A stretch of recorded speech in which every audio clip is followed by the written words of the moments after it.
주일날 예배 드리러 나오실 때, 혹은 주일뿐만이 아니라 예배를 드리러 나오실 때에 여러분 어떤 마음으로 나오게 되십니까?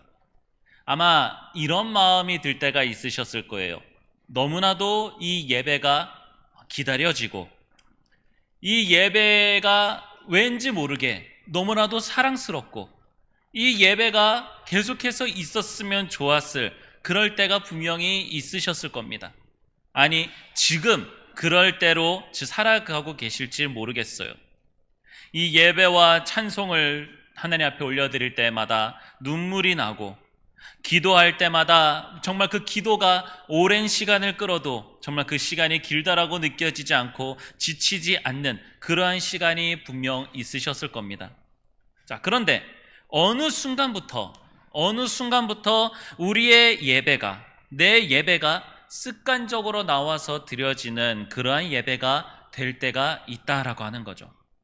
기도하는 것도 참 아름다운 말과 참 좋은 말들로서 이야기를 하고 있지만, 그 기도가 형식이 되어져 갈 때도 있고, 말씀은 참 우리가 이제는 너무나도 많이 듣다 보니 그 말씀이 어떻게 무슨 말씀을 하는 것인지 너무나도 잘 기억하고 있고 잘 알고 있지만, 이상하게도 그 말씀을 아무리 들어도 마음에 울림이 없고 마음에 감동이 없는 그러한 말이 돼버렸을지도 모르겠습니다. 왜 그렇게 돼버리는 걸까요? 분명 그렇게 뜨거울 때가 있었고 우리의 신앙을 그렇게 열심을 쏟을 때가 있었는데도 불구하고, 왜 어느 순간인가는 그때 그 뜨거움이 차갑게 식어버리고 예배가 기다려지지 아니하고 기도하는 것이 힘들고, 말씀을 아무리 많이 들어도, 말씀을 접하고 있다 하더라도, 또 누구보다도 말씀을 잘 알고 있음에도 불구하고 왜 마음에 그 말씀이 자리 잡지 못하게 되는 걸까요? 우리가 뭘 잘못해서 그렇게 되는 걸까요? 우리가 뭘 잘못하고 우리가 삶이 너무나도 힘든 어떤 그런 일들 때문에 더 이상 말씀을 우리가 생각하지 못하기 때문에 그렇게 되는 걸까요? 한 이야기를 들려드리겠습니다. 어느 한 마을에 오랫동안 사용되지 않은 물 펌프가 있다고 합니다. 옛날에는 그 펌프로 인해서 그 지하수를 끌어올려서 사람들이 사용을 했는데, 어느 순간 물이 나오지 않고 사람들이 물이 나오지 않으니 그 펌프를 외면하고 더 이상 사용하지 않았어요. 그러니 그 펌프는 더 이상 작동하지 않고 고장난 것으로서 사람들은 생각을 하고 더 이상 사용을 하지 않았습니다. 그런데 어느 날 한 외지인이 와서 그 펌프를 보고 신기하게 바라보며 이것을 왜 사용하지 않는지 사람들에게 물어보니, 오랫동안 사용하지 않고 이제는 작동을 하려고 해도 제대로 작동이 되지 않아 고장나서 더 이상 사용하지 않는다라고 그렇게 이야기를 해줬습니다. 근데 외지인이 자세히 이 펌프를 바라보니 전기도 들어갈 수 있고 고장나거나 그런 부분이 없었어요. 그래서 이야기를 합니다. 이 펌프는 고장난 게 아닙니다. 안 쓰고 그대로 오랫동안 두고 있으니 녹슬어 버려서 그런 겁니다. 기름칠만 약간만 해주면은 기계가 잘 돌아갈 겁니다 라고 그렇게 이야기를 했어요. 많은 사람들이 그 말을 믿지 않았지만 그 외지인은 기름을 가져와서 그 안에 기름을 넣기 시작했습니다. 기름을 넣고 몇 번 손보자 그 기계는 다시 시원하게 소리를 내면서 물을 빨아들이고 물줄기를 사람들에게 내어줄 수 있게 되었다라고 하는 그 이야기가 있습니다. 이 물펌프가 마치 우리 신앙인들과 참 맞는 부분이 있는 것 같아요.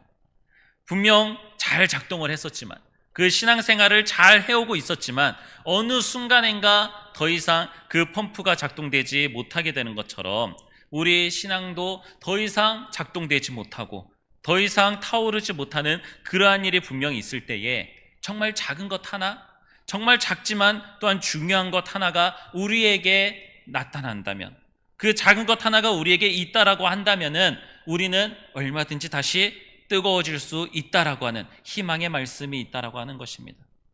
오늘 누가복음 24장에 보면은 엠마오길에 가는 두 제자가 있습니다. 이 두 제자가 낙심하면서 실망하고 지금 돌아가고 있는 거예요. 엠마오로 가고 있는 거예요. 왜 그들이 실망하고 왜 그들이 그런 마음을 가지게 되었습니까? 그들은 예수님에 관하여서 기대하고 있었던 것이 있었어요. 예수님께서 왕으로서 통치를 하시던, 정말 하나님으로서, 하나님의 아들로서 그렇게 역사를 하시던 그들의 마음 가운데에는 분명 예수님에 대한 기대가 있었습니다. 예수님의 제자라고 이야기를 할 정도로 예수님과 함께하고 있었던 그런 자들이었고, 예수님의 가르침을 듣고 배우면서 살아가던 그런 자들이었습니다. 그런데 그들이 이렇게 낙심하면서 돌아가게 되는 그 이유, 그때 그렇게 뜨겁게 타올랐음에도 불구하고, 예수님과 함께 있었음에도 불구하고 그들의 마음이 식어버리고 나아갈 길을 찾지 못하여서 그냥 엠마오로 가고 있는 그들의 그 길, 그들의 마음이 왜 그렇게 됐습니까? 예수님께서 십자가에 못 박히셔서 자기들의 기대와 자기들이 어떤 생각해 왔었던 것들을 이루지 아니하시고 너무나도 처참하고 비참하게 십자가에서 죽으신 그 사건을 보고 마음이 아팠던 거예요. 그래서 그들은 눈앞에 벌어진 실망과 자신들의 생각해왔던 것들이 이루어지지 않는 것에 대하여서 낙심하고 돌아가고 있었던 길입니다. 그들의 마음은 닫혀졌습니다. 더 이상 예수님의 말씀과 그 가르침이 그들에게는 아무런 영향도 끼치지 못하게 될 것 같습니다. 자, 그럴 때에, 그렇게 돌아가고 있을 때에 예수님께서 어느 순간 그들과 함께하고 계셨다라고 하는 거예요. 예수님이 그들에게 왜 찾아와 주셨을까요? 예수님이 왜 그들에게 돌아가고 있는 자들을 향하여서 혼내시거나 그러지 아니하시고 어느 순간 그들과 함께 하시면서 말씀을 함께 나누십니다. 더 정확하게는 말씀을 나누신다라기보다는 말씀을 다시 한번 가르치신다라고 하는 거예요. 자, 그들의 실망은 분명했습니다. 누가복음 24장 21절에 보면은 우리는 이 사람이 이스라엘을 속량할 자라고 바랬노라라고 이야기하고 있어요. 그러니 아마 정치적인 메시아를 바래왔었던 것 같습니다.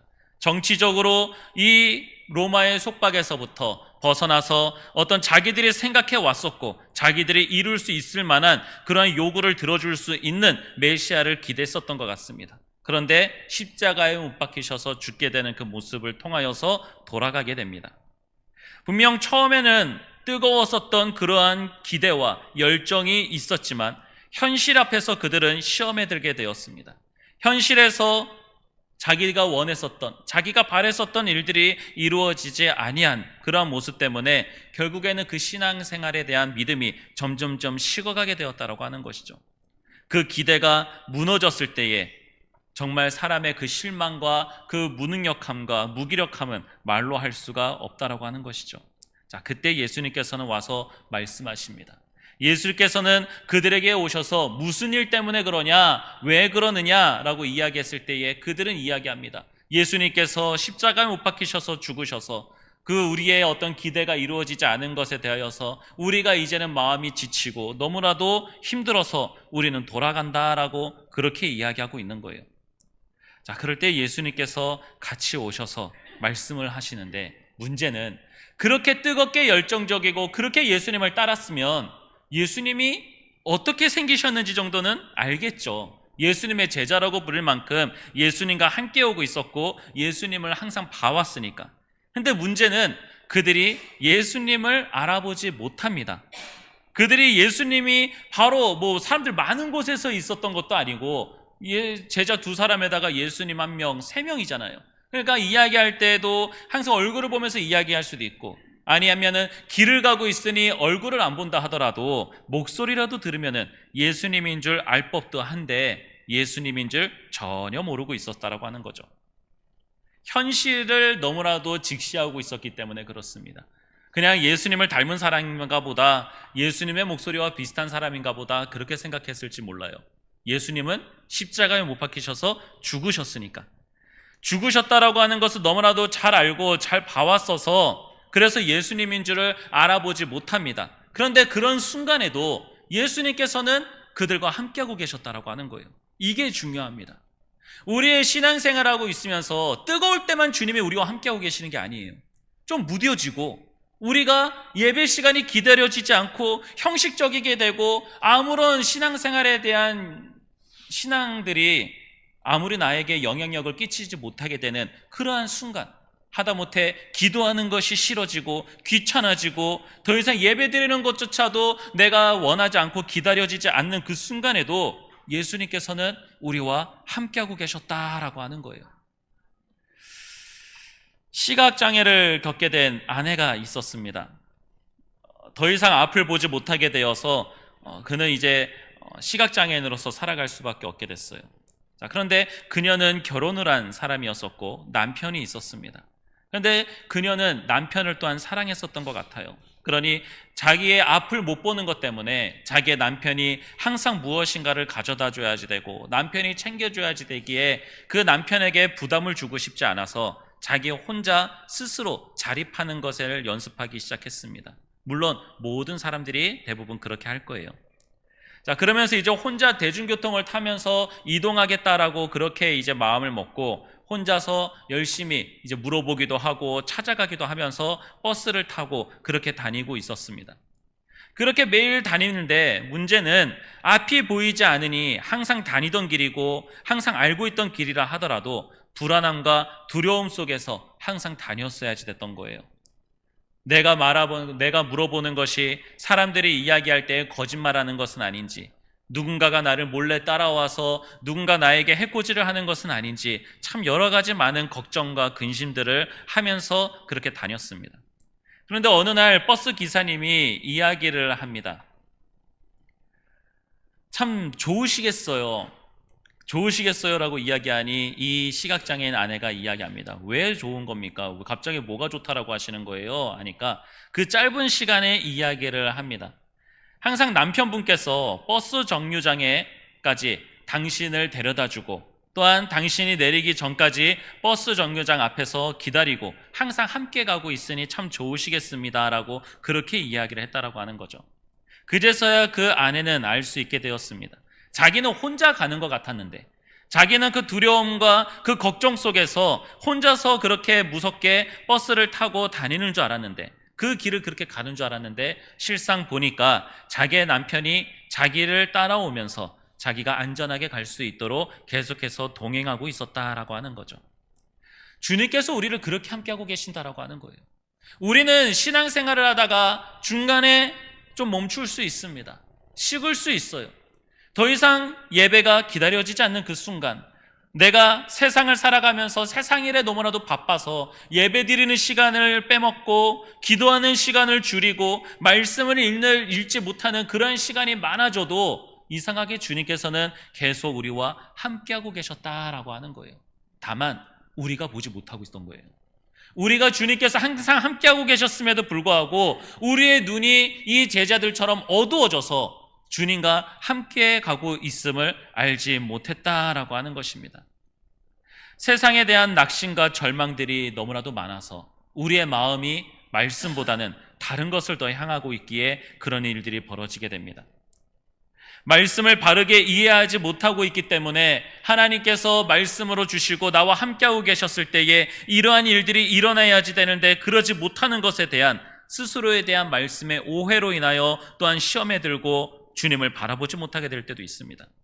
또는 어떤 주님을 잃어버렸다라고 하는 상실감 때문에 주님이 나와 함께 하시지 않는다, 죄 때문에 나의 이 악함 때문에 나는 주님을 잃어버렸고 주님이 나와 더 이상 함께 하시지 않는다라고 하는 그러한 생각 때문에 또한 주님이 함께하고 계심을 바라보지 못할 수 있어요. 혹은 아직 주의 성령께서 주님의 그 때가 되지 않아서 나의 성령님께서 나의 마음의 눈을 또한 열어주지 않으셔서 주님을 바라보지 못할 수도 있습니다. 참 여러 가지의 일들로 주님이 나와 함께하고 계신다라고 하는 사실을 깨닫지 못할 때가 참 많이 있다라고 하는 것입니다. 자, 그런데 주님께서 그렇게 함께 하시면서 주님을 알아보지 못하는 그러한 제자들에게 주님께서는 어떻게 하셨을까요? 주님께서는 야 정신 차려라 라고 하면서 뒤통수 때리신 것이 아니라 말씀을 가르치셨다라고 하는 거예요. 뜬금없을 수 있습니다. 예수님의 말씀, 그렇게 예수님이 말씀을 전하셨는데 그 예수님이 죽으셨잖아요. 그러니 더 이상 그 말씀이 더 이상 아무런 힘도 끼치지 못하고 그 제자들에게 들리지 않을 수 있습니다. 그들의 마음에 지금 상실감을 가지고 있어요. 그러니 힘내세요. 또 잘 될 겁니다. 산 사람은 살아야지요. 여러 가지 많은 이야기하면서 우리는 그렇게 위로할 수 있어요. 자, 그런데 그 마음이 힘들고 마음이 아프고 정신적으로 충격이 큰 그러한 자들에게 예수님께서는 말씀을 가르치셨다라고 하는 거예요.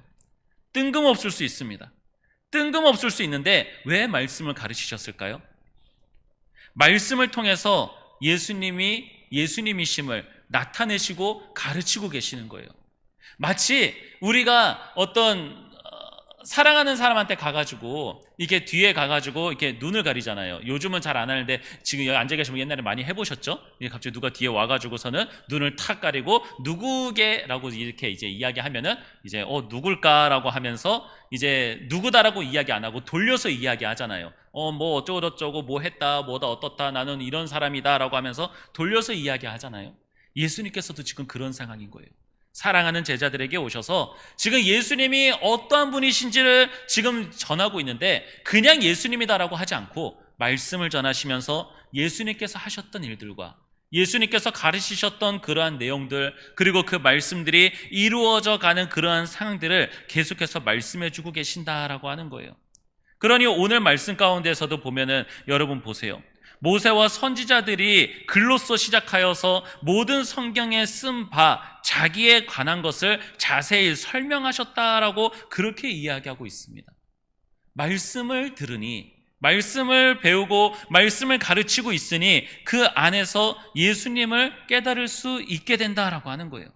처음에 그들은 모를 수 있어요. 말씀을 듣는 그 순간에도 몰랐습니다. 말씀을 듣는 순간에도 그냥 그렇구나, 이 사람도 예수님의 제자인가 그런가 보구나 라고 생각할 수 있어요. 자, 그런데 여러분 그 말씀을 듣고 있을 때에 우리는 무엇을 알게 됩니까? 예수님을 점점 더 알아갈 수 있게 되는 거예요. 마치 그 기계에 기름칠이 들어갔을 때에 처음 기름이 들어간다고 해가지고 기계가 잘 돌아가겠습니까? 그 기름을 계속해서 정량을 넣어주고 그 기름이 모든 기계 안에 퍼져 나아가서 그 기계를 덮을 수 있게 되었을 때에 그제서야 그 기계가 잘 돌아갈 수 있게 됩니다. 하나님의 말씀은, 예수님의 그러한 말씀, 우리에게 주신 성경 말씀은 당장에 들으면은 그것이 아무런 변화도 나타나지 않을 수 있습니다. 그런데 그 말씀을 계속해서 들으면 들을수록 우리가 깨닫게 되는 것은 바로 살아계신 예수님께서 나와 함께하고 계신다라고 하는 그러한 사실을 깨달을 수 있게 된다라고 하는 거예요. 예수님께서 왜 하필 그 제자들에게 말씀으로 그렇게 가르치셨을까요? 왜 말씀으로 그렇게 전하셨을까요?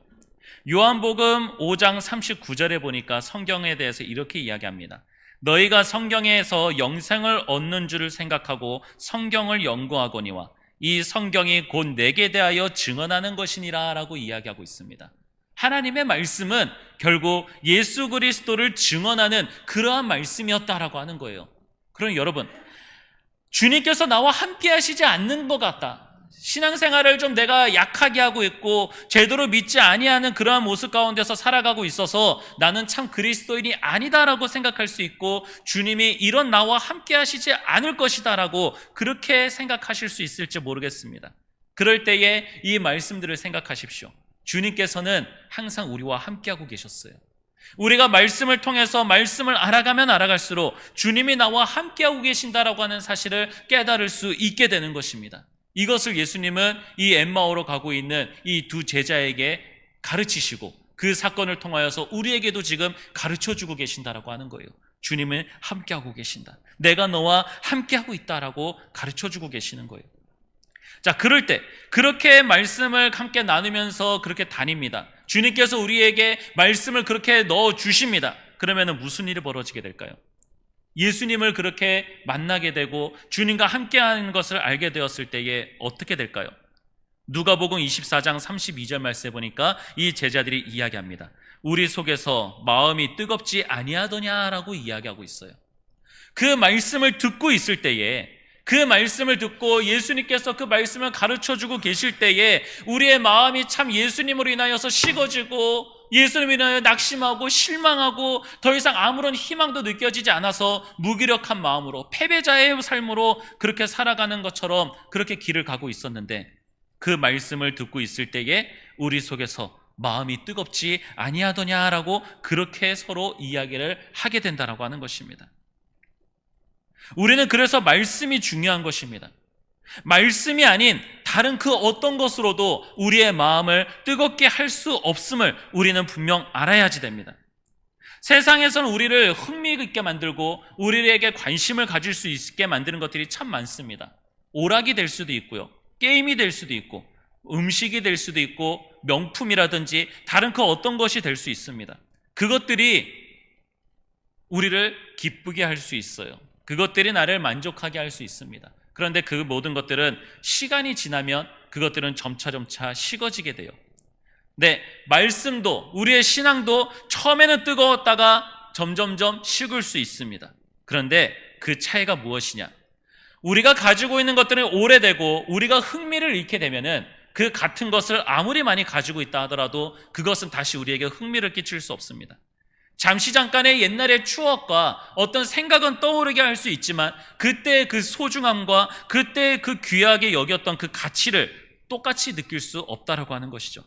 하지만 주님의 말씀은 다릅니다. 주님의 말씀이 나를 뜨겁게 타오르고 어느 순간 내가 식어버릴 수 있지만 그 말씀을 내가 다시 읽고 그 말씀을 내가 다시 접하게 되었을 때에 나는 그 말씀으로 다시 한번 뜨겁게 될 수 있다라고 하는 거예요.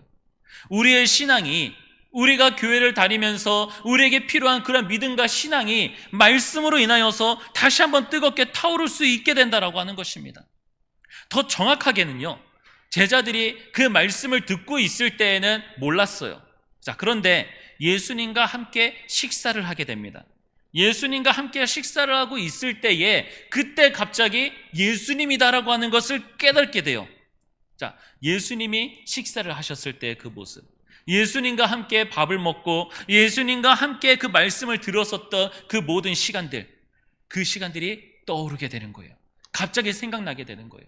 마치 우리의 신앙을, 우리의 생활을 하면서 그때 주님께서 나와 함께하고 계셨다라고 하는 것, 그때 하나님이 나를 지켜주셨고 그때 하나님이 나와 동행하고 계셨다라고 하는 것, 그 사건들이 우리가 듣는, 우리가 읽고 있는 그러한 말씀을 통하여 맞물리게 되고 그때 그 사건이 떠오르게 됨으로써 다시 한 번 더 내가 뜨겁게 나타나는, 뜨거운 신앙생활을 할 수 있는 그때가 다시 나타나지게 된다라고 하는 것입니다. 주님께서 우리에게 말씀으로 함께 하셨을 때에 그제서야 우리의 마음의 울림이 나타나지게 되고 그 말씀이 나의 삶의 고비마다 나를 붙드시고 인도하셨다라고 하는 그 사실에 감동하여서 다시 그 말씀을 붙들고 의지하며 주님의 사람으로서 살아갈 수 있는 새 힘과 능력을 얻을 수 있게 된다라고 하는 것이죠. 그러니 여러분, 말씀을 중요하게 여기시기 바랍니다. 말씀 외에 주님과 함께할 수 있을 만한 것이 전혀 없다라고 하는 거죠. 주님은 오직 말씀으로 우리와 함께하고 계십니다. 오죽하면 요한복음에서 예수 그리스도에 대하여서 증언하고 있을 때에 하나님의 말씀이다라고 표현까지 하고 있습니다. 주님과 함께 하시길 원하십니까? 주님과 함께 하길 원하시고 나의 신앙이 지금 좀 식었다 하더라도 다시 뜨겁게 타오르기를 원하시고 앞으로 그런 일이 있다 하더라도 다시 또 뜨거운 나의 신앙생활을 해 나아가면서 주님의 일을 할 때에 지치지 아니하고 더욱더 열심을 가지고 하시길 바랍니까? 말씀을 가까이 하십시오. 말씀을 읽으시기 바랍니다. 말씀을 벗어나서는 그 어떤 것도 주님 앞에서의 올바른 신앙을 가질 수 없다라고 하는 거죠. 말씀으로 돌아가야지 됩니다. 말씀으로 돌아가서 주님 앞에서의 신앙생활을 해 나가야지 됩니다. 그래야 그 말씀이 나를 살리고 우리 교회를 살릴 수 있게 되는 것입니다. 미국의 여론조사 기관인 갤럽이라고 하는 것이 있고 또 퓨 리서치 센터라고 하는 것이 있습니다. 미국에서 벌어지는 다양한 어떤 그런 일에 대하여서 통계를 내고 그 통계에 대한 발표를 내는 그러한 기관이에요. 자, 그런데 우리가 잘 알다시피 유럽과 미국 같은 경우에는 그 교회가 점점점 침체되고 있고 교회가 점점 문을 닫고 있고 하나님을 믿는 사람들의 수가 점점 줄어들 때가 있다라고 하는 거죠. 그래서 이 통계를 내는 그러한 단체에서 교회에 관하여서 이제 출석하는 그 비율이 어떤가 하고 이제 조사를 하게 됩니다. 그래서 2020년도에 대한 그 기간 정도로 해가지고 이제 계속해서 이제 그 제어하고 있었는데 90년대에 비교해서 2000년대 그리고 2020년, 2023년 이런 기준으로 계속해서 통계를 내보니까 어떻게 되고 있었냐? 기독교라고 이야기하고 있는, 나는 주님을 믿고 있는 사람입니다 라고 하는 사람들이 계속해서 줄어들고 가고 있다라고 하는 거예요. 그래서 2023년 기준으로 미국 국민들 가운데에서 45%만 나는 기독교인이다 라고 그렇게 이야기하게 됐다라고 하는 거죠. 2000년 전까지만 하더라도 미국 인구의 70%가 나는 기독교인이다 라고 그렇게 이야기하고 교회를 나가고 있었던 사람들이 20년 만에 25% 가까이가 떨어져 버린 거예요. 그리고 2000년대부터 태어난 그러한 사람들, 이제 뭐 밀레니엄 세대다라고 이야기를 하죠. 그런 사람들의 출석률은 30% 미만이었다라고 또한 그렇게 이야기를 합니다. 스스로 기독교인이다라고 이야기하는 사람의 수가 굉장히 많이 줄어든 거예요. 이렇게 가게 된다면은 2070년경에는 미국 안에서 기독교인이 소수가 될 것이다라고 그렇게 퓨 리서치 센터에서는 그렇게 또한 발표를 하기도 했습니다. 미국 교회가 뭐가 문제일까요? 어떤 일들이 있었기에 유럽과 그러한 미국들에 대한 교회들이 점점 줄어들게 되는 걸까요? 유럽은 이미 그 전부터, 한참 전부터 이제 침체에 이제 들어서 이제 많이 어려워진 그런 상황이고, 화려한 교회와 성당들이 있다 하더라도 그것들은 다 관광지가 되어버리고 그곳에서 정말 예배를 드리는 사람들은 극소수가 되어버리고 말았습니다. 미국은 유럽에 비해서 좀 나중에 그 기독교가 들어가게 되고 이제 그곳에서 한창 이제 성장을 하게 됐었던 건데, 미국 교회를 생각해 보면은 화려한 찬양과 무대들이 있고 화려한 퍼포먼스도 있습니다. 정말 그 예배 안에서의 그 찬양을 한번 들어보시면은 어마어마합니다. 힐송 찬양이라든지 미국에 있는 어떤 그런 찬양 그룹들이 찬양하는 모습들을 보면은 어마어마합니다. 예배와 말씀들도 정말 살아있는 것 같아요. 지금도 유명한 그런 목사님들이 또한 미국 애들 많이 또한 계십니다. 자, 그리고 사람들을 위한 정말 다양한 프로그램들과 시간들이 있고 모임들이 있어요. 그래서 우리가 보면은 정말 미국 교회는 활발하고 정말 많은 일들을 하고 있구나라고 그렇게 여길 수 있습니다. 실제로 미국에서 대한 신앙인들, 뭐 교수라든지 목회자들이 얼마나 많이 연구하고 생각해 왔었겠어요.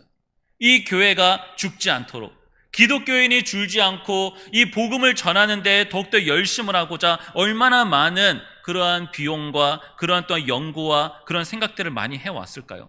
그런데 그렇게 많이 시간을 쏟아붓고 돈도 쏟아붓고 하면서 그렇게 신앙생활을 하게끔 만들어 나아갔는데 기독교인은 점점점 줄어들고 있다라고 하는 것이죠.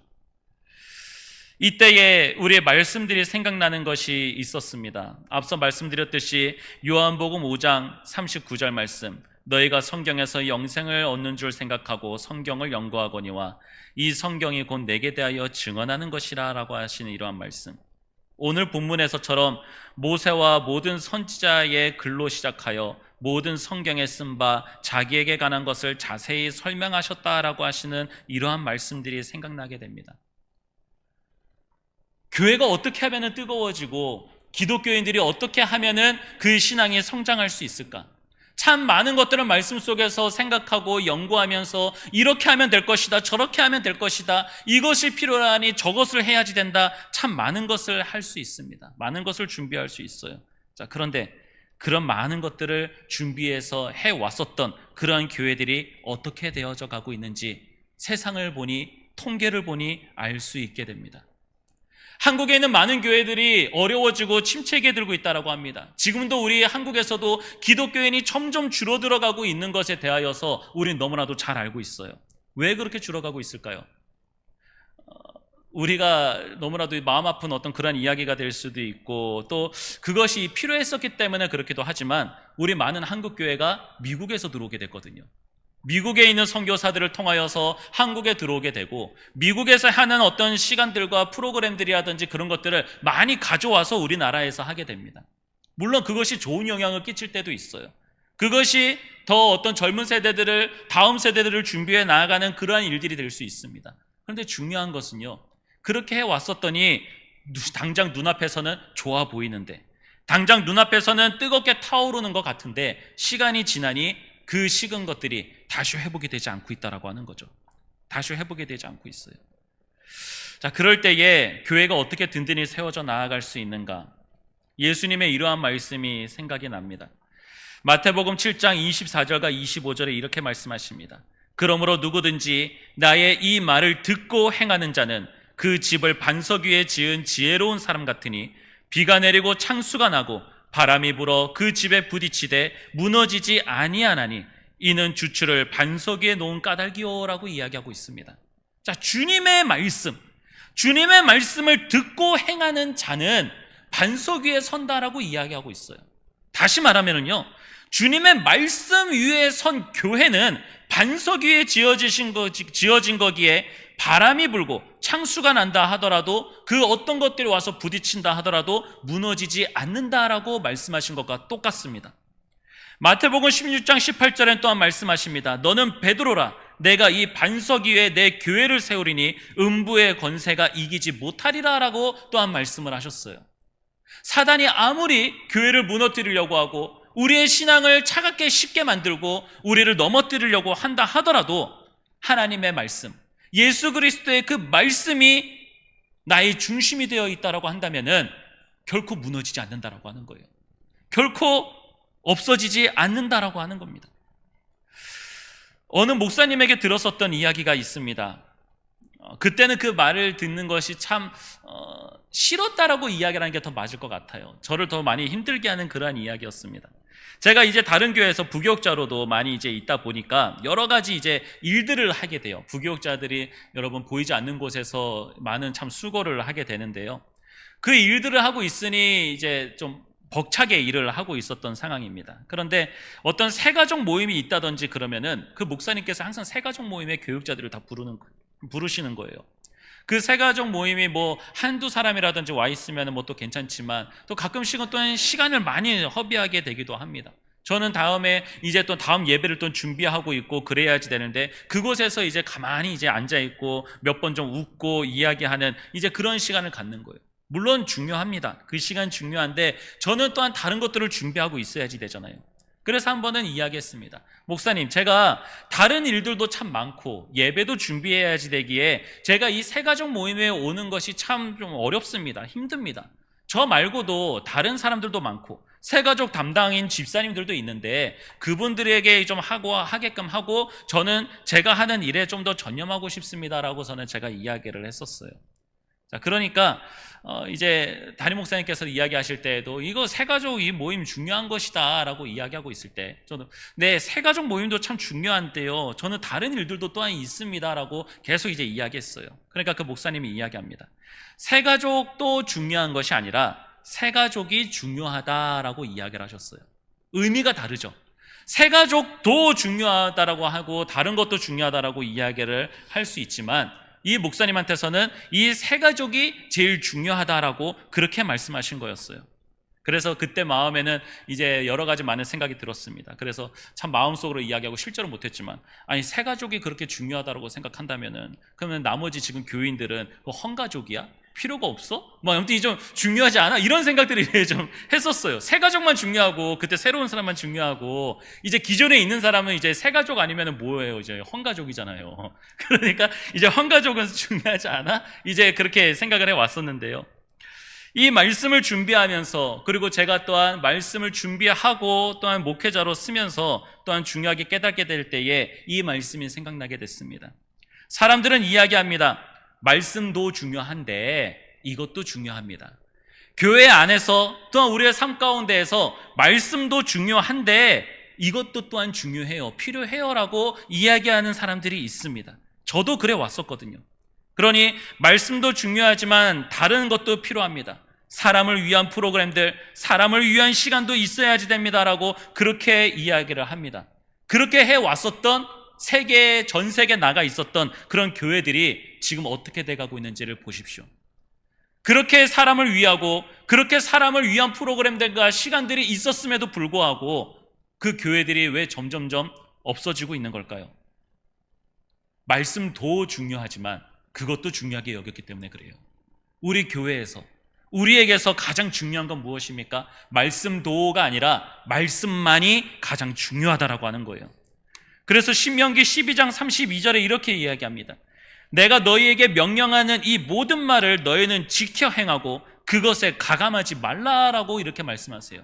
말씀에 대하여서 어떤 것은 없애고 어떤 것은 높이지 말라라고 이야기하는 거거든요. 그 말은 말씀에 대한 가치관을 너희들 마음대로 정하지 말라라고 하시는 그런 말씀이에요. 잠언 30장 6절에도 이렇게 이야기합니다. 너는 그의 말씀에 더하지 말라. 그가 너를 책망하시고 너를 거짓말하는 자로 여길까 두려우니라 라고 또 이야기합니다.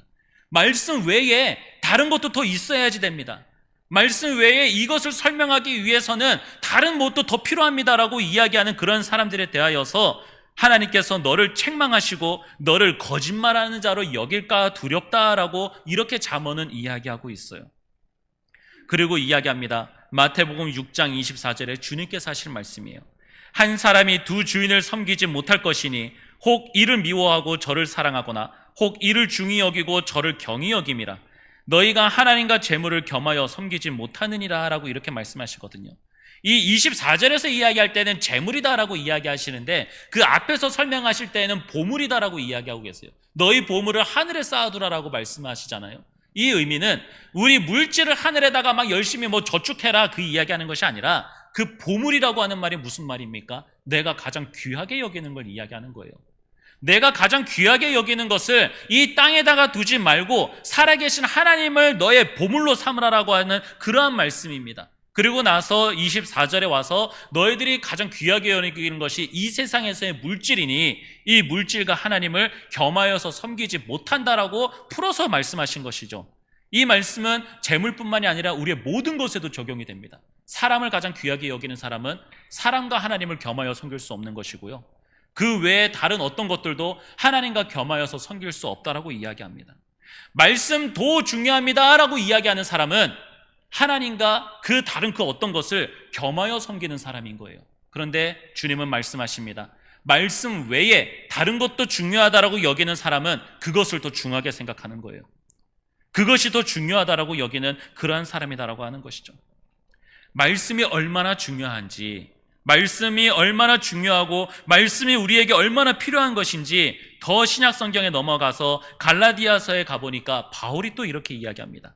갈라디아서 1장 8절과 10절 말씀까지 이렇게 이야기합니다.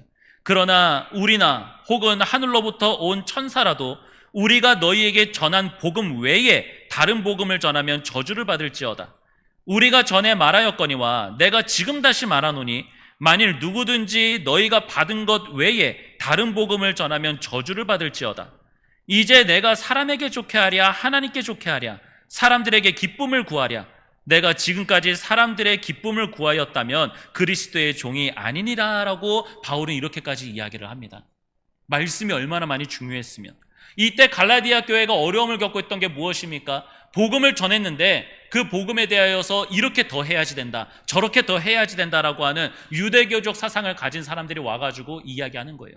신앙생활 하려면 이거 더 있어야 돼, 이거 이렇게 더 해야지 되는 거야, 이거 해야지 너한테 더 좋은 거야, 이렇게 이야기하는 사람들에 대하여서 바울이 이야기하는 거예요. 왜 그런 말에 속아 넘어져 가냐? 내가 너에게 전한 예수 그리스도가 나의 구주이시고 예수 그리스도께서 함께하고 계셨을 때에 너의 근심과 걱정 주님께서 다 회복시키시고 너의 길을 책임져 주신다라고 하는 그런 말씀 들었는데도 불구하고 왜 다른 복음에 더 빠져들고 있느냐? 그런 것에 빠져들고 그것을 전하는 사람은 저주를 받을 것이다라고 이야기를 하고 있다라고 하는 겁니다. 말씀을 맺도록 하겠습니다. 여러분, 신앙생활을 뜨겁게 하고 싶으십니까? 또는 신앙생활을 뜨겁게 회복시키고 싶으십니까? 혹은 앞으로 식어지는 것이 두려워서 걱정 속에 또한 계십니까? 그렇다면은 우리가 다시 뜨거워질 수 있는 그 이유와 정답은 단 하나입니다. 말씀을 들으십시오. 말씀을 붙드십시오. 말씀과 함께 하십시오. 말씀을 처음 들었을 때는 이 말씀이 나에게는 아무런 영향도 끼치지 못할 것 같습니다. 그 말씀이 당장 나에게는 나를 뜨겁게 만드는 말씀이 아닐 수 있습니다. 그런데 그 말씀을 듣고 또한 주님께서 나와 함께 오고 계신다고 하는 사실을 깨닫게 되었을 때에 그때서야 우리는 다시 뜨거워질 수 있는 거예요. 오늘 말씀 누가복음 24장 32절 이 두 제자들이 하는 이야기를 기억하십시오. 우리에게 말씀하실 때에 그 말씀이 나에게 임하고 있을 때에 우리 속에서 마음이 뜨겁지 아니하냐라고 이 고백을 합니다. 그 고백을 하게 되었을 때에 어떻게 됐습니까? 그들은 실망하여서 주님이 계셨던 그 예루살렘에서부터 멀어지고 떠났는데 그 마음이 들자 그 분명 시간이 지나서 너무나도 날이 지체되어서 예수님이 이제 더 가시려고 하실 때에 날도 어두워졌으니 우리 같이 더 있으시다라고 이야기하면서 식사하고 있을 때 벌어진 일이잖아요. 지체도 하지 않고 마음이 뜨거워졌을 때에 다시 돌아갑니다. 그 어두워지고 그 뜨거워졌는데도 그 어두워지고 길이 보이지도 않고 무서워지는 그런 상황 속에서 야 우리 마음이 뜨거워지기는 했는데 지금은 너무 어두워졌으니까 내일 가자 이렇게 이야기하지 않아요. 바로 갑니다. 지체하지 않고 바로 예루살렘으로 가서 그 예루살렘에서 있었던 예수님의 그 11제자가 있었던 장소에 가서 우리가 예수님을 만났다라고 그곳에서 이야기하고 증언을 하게 된다라고 하는 거예요. 여러분, 우리도 그렇습니다. 우리도 우리의 마음이 뜨거워지게 되면은 그 뜨거움이 즉각 나타나게 되는 거예요. 즉각 나타나서 나를 다시 살리는 그러한 자리로 인도되어져 나아가고 주님을 예배하는 자리로 인도하고 그 자리를 사모하면서 다시 이전에 우리가 누리지 못했었던 그런 더 뜨거움으로 우리에게 역사하게 된다라고 하는 것입니다. 사랑하는 여러분, 저를 포함하여서 우리 모두가 다 말씀을 가장 중요하게 여길 수 있는 그런 공동체가 되기를 소망합니다. 다른 것도 중요합니까? 다른 거 중요할 수 있어요. 근데 말씀이 가장 중요한 거예요. 말씀이 없다면은 그 말씀을 약하게 여기고 있다라고 한다면, 다른 것을 말씀만큼 중요하게 여긴다라고 한다면은 그것은 말씀을 중요하게 여기는 것이 아닙니다. 더 이상 그 말씀을 중요하게 여기지 않고 그 말씀을 의지하지 않는 그러한 자와 똑같다라고 하는 것입니다. 세상의 즐거움과 세상의 필요로 맞춰 나아가는 교회가 아닌 하나님께서 원하시고 하나님께서 바라시는 교회로 나아갈 수 있는 그러한 저와 여러분 되시기를 간절히 소망하도록 하겠습니다. 기도하겠습니다. 살아계신 하나님 아버지, 우리에게 정말 중요하고 필요한 것이 무엇이었는지 너무나도 잘 알고 있음에도 불구하고 왜 이 말씀을 가장 중요하게 여기지 못하고 다른 것을 생각하고 다른 것을 바라고 이 말씀도 중요하다라고 여기는 그러한 자리로 우리가 왜 나아갈 수밖에 없게 되었습니까? 우리의 눈에 보이는 대로 우리가 좋아 보이는 것을 계속해서 교회 안으로 가지고 오게 되었을 때에 우리는 말씀보다도 다른 것에 더 많은 관심을 쏟게 되고, 그냥 말씀은 우리가 행하고자 하는 것에 조금이라도 들어와 있으면 그것이 말씀대로 행하는 것이다라고 착각하면서 말씀을 중요하게 생각하지 않고 다른 것을 더 중요하게 여기면서 살아가는 그러한 공동체가 되진 않았었습니까? 한국교회가 많은 어려움에 처해져 있다고 합니다. 많은 기독교회들이 점점 줄어들고 있다라고 이야기하고 있고, 많은 신앙인들이 점점 주님을 떠나고 있다라고 이야기하고 있습니다. 새로운 사람들이 새로운 전도가 되지 않고 있고 계속해서 수평 이동과 점점 쇠퇴해져 가고 있고 많은 교회들이 문을 닫고 있다라고 이야기하고 있습니다. 왜 그런 교회가 되었고 왜 그런 나라가 되었습니까? 주님, 내 눈에 보이기 좋은 거대로, 내 생각에 보기에 좋은 대로, 세상이 요구하는 대로 그렇게 교회가 만들어져 가게 되었을 때에 그 교회는 주님 앞에서 바로 설 수 없음을 우리는 역사를 통하여 또한 사건들을 통하여 많이 깨닫게 되었으니, 자꾸 없어질 것들에 대하여서 목숨을 걸고 매달리는 것이 아닌 하나님께서 세우신 그 반석 위에 세운 교회가 될 수 있도록 말씀을 붙잡고 그 말씀에 목숨을 걸 수 있는 그러한 주님의 사람들과 그런 교회가 될 수 있게 하여 주옵소서. 잠시 잠깐 그 말씀이 나에게 또한 우리 교회 가운데에서 전혀 영향력을 끼치지 못하는 것과 같고 형식적인 것과 같고 더 이상 아무런 힘이 없는 것 같습니다. 자꾸만 무엇인가가 더 필요한 것처럼 느껴질 수 있습니다. 하지만 그 말씀은 주님께서 때가 되게 하셨을 때에 그 말씀들이 폭발적으로 우리 가운데에서 역사하면서 나타날 수 있는 그러한 말씀이 될 줄 믿사오니, 그 말씀의 기름이 우리 마음 가운데, 우리의 삶 가운데, 교회 가운데 온전히 다 퍼져 나아가는 그때까지 우리는 말씀을 붙잡고 말씀으로만 살아갈 수 있는 주의 사람들 되게 하여 주옵소서. 주님께서 오래전부터 교회가 살아나고 교회가 회복되어져 나고 성장할 수 있게 만드신 그 모든 사건은 말씀을 통하여서 이루어지게 되었던 것을 기억하게 하셔서 말씀의 역사를 믿으며 끝까지 인내하고 기다릴 수 있는 주님의 신앙인들이 될 수 있게 하여 주시옵소서. 무엇보다도 말씀을 지켜 나아갈 수 있는 주의 사람 되기를 소망하며 예수님의 이름으로 기도드립니다. 아멘.